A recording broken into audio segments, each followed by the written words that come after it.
Magandang umaga mga kahuan, narito na ating ulat panahon ngayong araw sa Pilipinas. Sa ating latest satellite images, makikita natin na walang low pressure area, wala rin tayong bagyo sa loob at labas ng Philippine Area of Responsibility at dahil nga humina na rin itong amihan, easterlies ang nakakaapekto sa ating bansa. Ito ang magdadala, partikular na makikita po natin itong kaulapan sa may area ng Eastern Visayas, tumatagos hanggang dito sa may Central Visayas, magiging maulap yung kalangitan na mas malaki yung tsansa ng mga pag-ulan sa bahagi ng Eastern Visayas. Muli po mag-ingat sa mga potensyal na mga flash floods and landslides, partikular na nga sa may silangang bahagi ng Kabisayaan. Sa may Luzon at dito sa may bahagi ng Mindanao, makikita natin halos walang masyadong kaulapan, kaya ngayong araw inaasahan natin medyo mainit na panahon pa rin ang maranasan sa malaking bahagi ng Luzon at ng Visayas, dulot nga ng wala po tayong inaasahang mga malalakas na mga pag-ulan. Bagamat posible pa rin yung mga isolated o pulupulong pag-ulan, pagkilat, pagkulog dulot ng mga localized thunderstorms. Inaasahan pa rin natin next week posible magkaroon pa po ng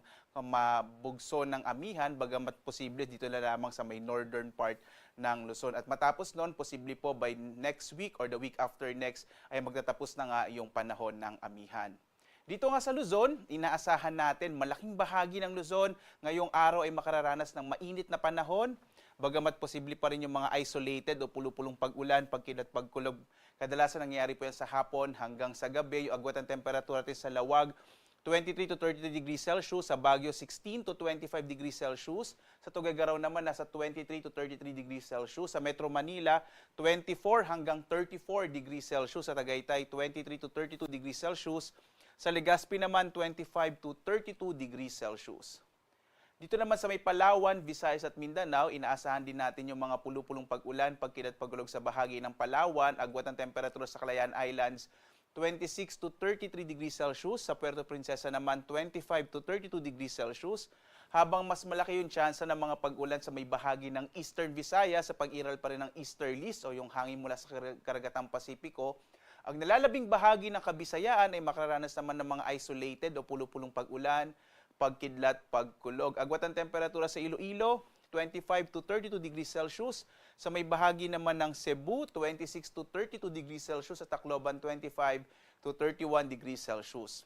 At malaking bahagi nga ng Mindanao ay makararanas din ng medyo mainit na panahon na may mga pulupulong pag-ulan, pagkidlat, pagkulog, dulot ng mga localized thunderstorms. Agwat ang temperatura sa Zamboanga, 24 to 34 degrees Celsius. Sa Davao naman, 24 to 33 degrees Celsius. Habang sa Cagayan de Oro, 24 to 31 degrees Celsius. Samantala, dahil nga humina na itong amihan, wala tayong nakataas na gale warning sa anumang bahagi ng ating bansa. Sa may silangang bahagi ng ating kapuluan, katamtaman, hanggang sa kung minsan ay may maalong karagatan pa rin ang maaaring maranasan. Mag-ingat pa rin, lalo na kapag may mga thunderstorms na kung minsan nagpapalakas ng alon ng karagatan. Mag-ingat po, lalong-lalo na yung mga maliliit sa sasakyang pandagat.